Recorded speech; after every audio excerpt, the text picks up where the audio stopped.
Здравейте! Днес ще ви покажа как с едни на пръв поглед доста прости съставки може да направим една много вкусна шоколадова торта, която ще бъде веган, понеже няма да има животински продукти в нея. Това тук са съставките за блатовете: мляко от соя, пълнозърнесто брашно от лимец, обикновено ръжено пълнозърнесто брашно, натурално какао, стевия, ванилия, бак пулвер, кокосово масло и кафява захар. Тортата ще направим единствено от черен шоколад и кокосова сметана. Сега изсипваме кокосовата сметана в тиган. Пускаме на слаб огън да се размекне и после ще изсипим шоколада вътре. Когато започне съвсем леко да бълбука, изсипваме шоколада вътре.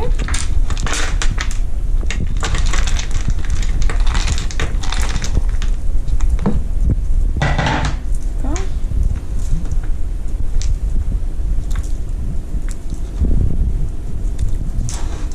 И бъркаме, докато се разтвори. Котлонът вече е изключен. Използваме самата топлина, която сметаната има. И бъркаме до пълно разтваряне на шоколада. Консистенцията, която трябва да бъде, е такава. Но като си има предвид, че в момента е горещо, ще се втвърди, ще го сложим в хладилника, ще стане за идеалния крем за торта. Така е много добър за, например, да топите ягоди в тях, за феновете на ягоди с шоколад. Така, оставяме го в хладилника за 2 часа. След като ганажа е в хладилника и се сгъстява, започваме да правим блатовете за тортата. Реших всъщност да смеся кокосово мляко с шоколад и соево мляко в равни части. Ще ни е необходимо 500 мл от двете млека. Те са вече тук. Също и 2 лъжички ябълков оцет. Слагат се в млякото. Следващата стъпка е да прибавим пудра захар и кафява захар. Всъщност реших пудрата захар да я сменя с стевия, а от кафявата захар да използвам 200 грама.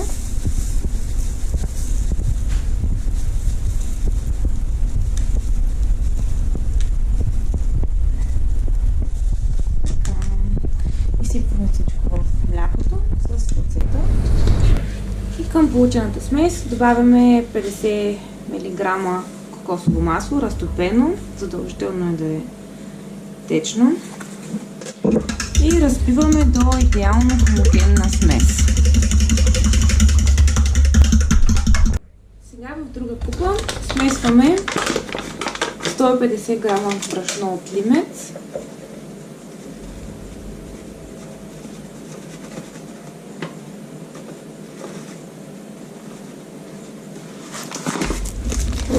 с 150 г пълнозърнесто брашно,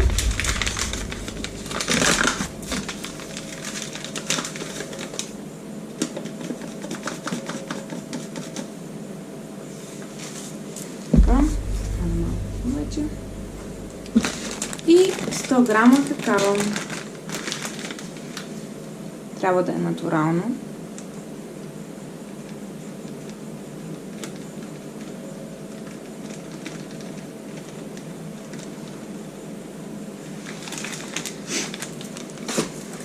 Слага се и една щипка сода бикарбонат.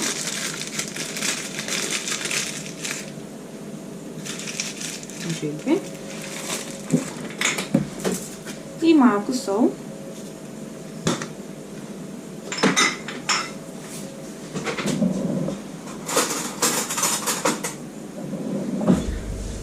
Всичко се омесва добре.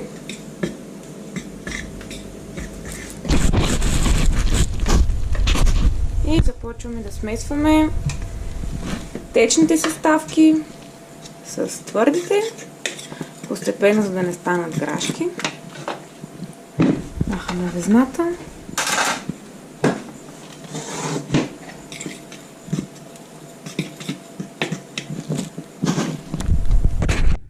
трябва да е резултата след смесването на течното и твърдото.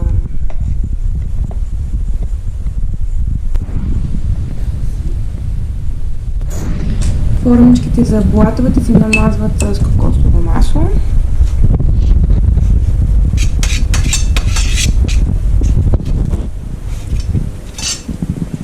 И сместа вече може да се излива, като се разделя на 4 равни части в всяка тавичка. И след като вече сместа е разпределена в тавичките, слагаме да ги печем на предварително загрята на 180 градуса фурна. Ставаме да се пекат за около 25-30 минути или когато пъхнем клечка за зъби вътре, тя излезе суха. Както се прави, като се готви кекс. Блатовете са готови. Оставяме ги да изстинат малко, за да ги обърнем. Първия блат, заедно с крема и малините, е готов. Остават още 3. Шедьовър е готов. Веган шоколадова торта с малини и лещи.